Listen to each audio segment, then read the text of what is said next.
Ligados e integrados de volta, agora com o nosso tema técnico. Será que a observação basta para avaliar o desempenho dos pintainhos? Quais são os critérios para definir a qualidade de um animal para a avicultura industrial? Existem alguns pontos para orientar aí avicultores, veterinários e outros profissionais envolvidos na cadeia de produção. Essa análise já começa no ovo. Olha só, e a temperatura é que diz muito sobre, então, o futuro desse pintainho que está ali dentro, hein? A temperatura da incubação praticamente define a evolução do animal, interfere na produção de hormônios, por exemplo, e na formação do embrião, que costumam resistir bem a temperaturas mais frias, mas frio intenso pode até atrofiar o crescimento, então, cuidado. Já a temperatura alta é pior. Geralmente faz o feto crescer rápido, o que provoca no ovo, inclusive, aquelas rachaduras. Agora, uma próxima tela mostra para a gente aí quando o pintainho já eclodiu. Aí, outras observações, bem mais. Geralmente começa na cor. Tem uma cor, né, padrão? Tamanho. Também as pernas, né, são firmes, certinhas, não são tortas, né, por exemplo. Os olhos também, ele tem um bom reflexo, né? A temperatura corporal dele também está no padrão. E aí começam questões mais complicadas. Reserva nutricional. Será que ele, durante, né, ali a gestação dentro do ovo, diríamos assim, conseguiu absorver bem e inclusive veio com uma reserva? Isso é importante. E um outro ponto também, um dos mais importantes, é se o umbigo dele cicatrizou bem. Veja mais nessa reportagem. Entre os métodos e as características para descobrir se um pintinho vai se desenvolver bem, está a cicatrização do umbigo. Se ocorreu rapidamente e sem infecções, ótimo. Se não, preste atenção, porque a onfalite, uma infecção que acontece ainda dentro do ovo, é bastante comum e costuma se manifestar nos primeiros dias de vida. Causa desconforto e, por consequência, perda no desempenho. Outro fator que pode interferir na saúde deles é a transferência do incubatório para a granja, quando alguns podem ficar debilitados. Aos 7 dias de vida, uma técnica não pode ser descartada. É a pesagem. O pintinho cresce 4 vezes o peso de chegada. Por exemplo, de 40 gramas, pode passar para 160 gramas. Mais uma análise importante é a identificação de dificuldades motoras, além da avaliação dos reflexos.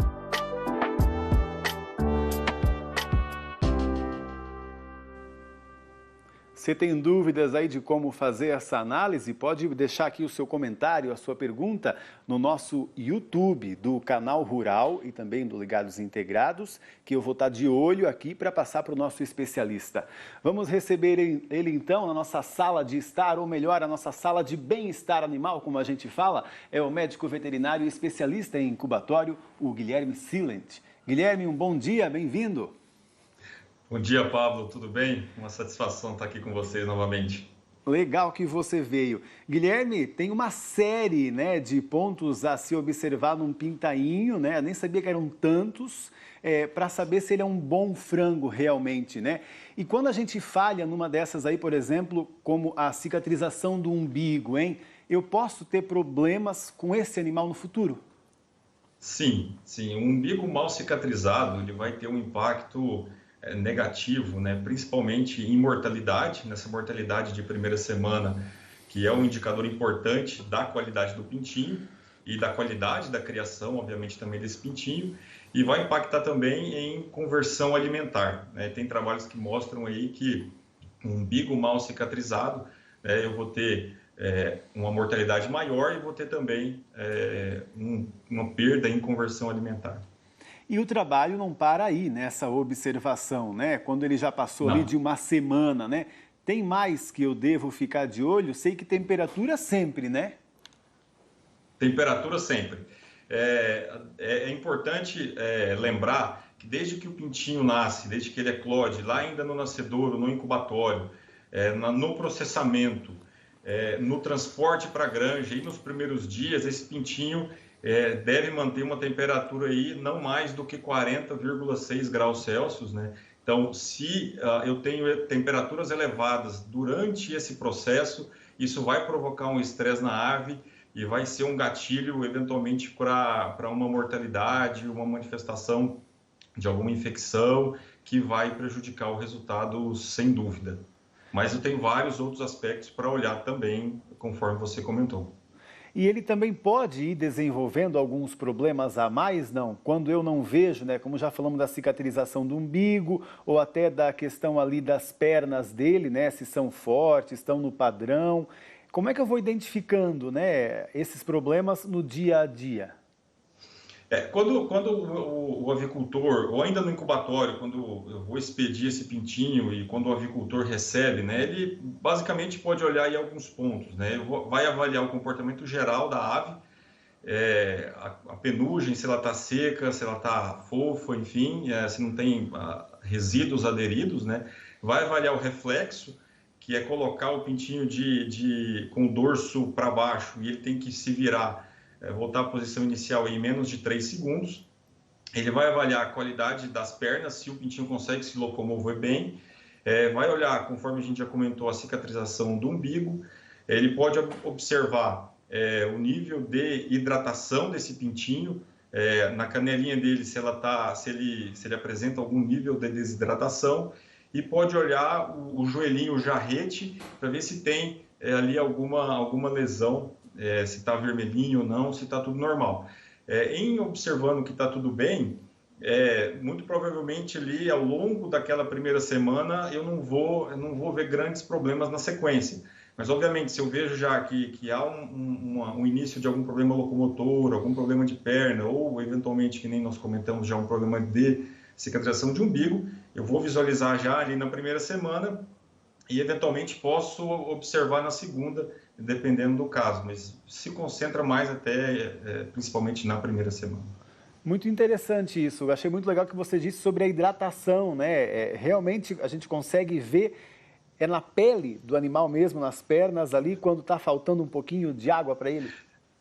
É uma avaliação, tem um certo grau, obviamente, de subjetividade, mas se a gente observa a canelinha do pintinho, né, tem uma veia que desce na canelinha do pintinho, e eu consigo observar ali pela coloração, se ela está brilhante, eu consigo observar o grau de hidratação, né? Então, se eu observo uma canelinha já mais sequinha, com a veia saltada, já pode indicar um início de um processo de desidratação. Não necessariamente ele ainda está totalmente desidratado, mas me indica que ele tem um certo grau de desidratação, perdeu um pouco mais de água, digamos assim, do que deveria.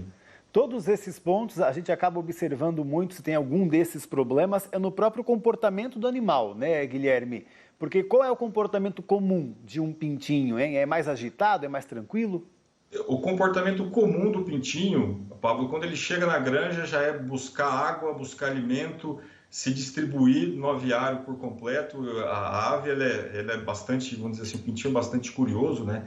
Então, ele vai se distribuir e vai consumir água e vai consumir o alimento à medida que a gente solte, né? Se nós observarmos que o pintinho chega já letárgico, já fica deitado, já não se movimenta, indica ali que muito provavelmente, né, os casos mais comuns são de um estresse calórico, né, ele vai até ele se sentir confortável novamente, até que haja um equilíbrio da temperatura, para ele voltar a consumir água e alimento. Mas o comportamento normal é se distribuir, ficar, digamos assim, de certa forma, agitados e consumir água e o alimento.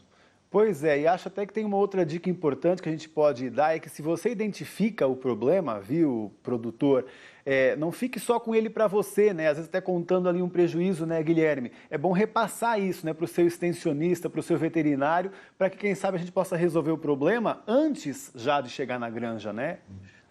Esse feedback, Pablo, é fundamental, tá? Para toda a integração, né, para os produtores. À medida que nós observarmos, né, algo anormal, um comportamento anormal ou uma mortalidade que está fugindo de um padrão normal que nós gostaríamos ali, é importante acionar o extensionista, fazer essa comunicação o mais rápido possível, o mais breve possível, porque assim nós conseguimos, é possível que o pessoal consiga rastrear no incubatório se houve algum desvio, se houve algum problema, rastrear o transporte e nós temos uma ação mais proativa na correção do problema, né? Não esperar encerrar o lote ou passar a segunda semana, enfim, mais tempo, porque daí realmente fica difícil de identificar onde é que foi a falha. Ótimas dicas. Brigadão, Guilherme, e até a próxima. Muito obrigado, até a próxima. Valeu, tchau, tchau.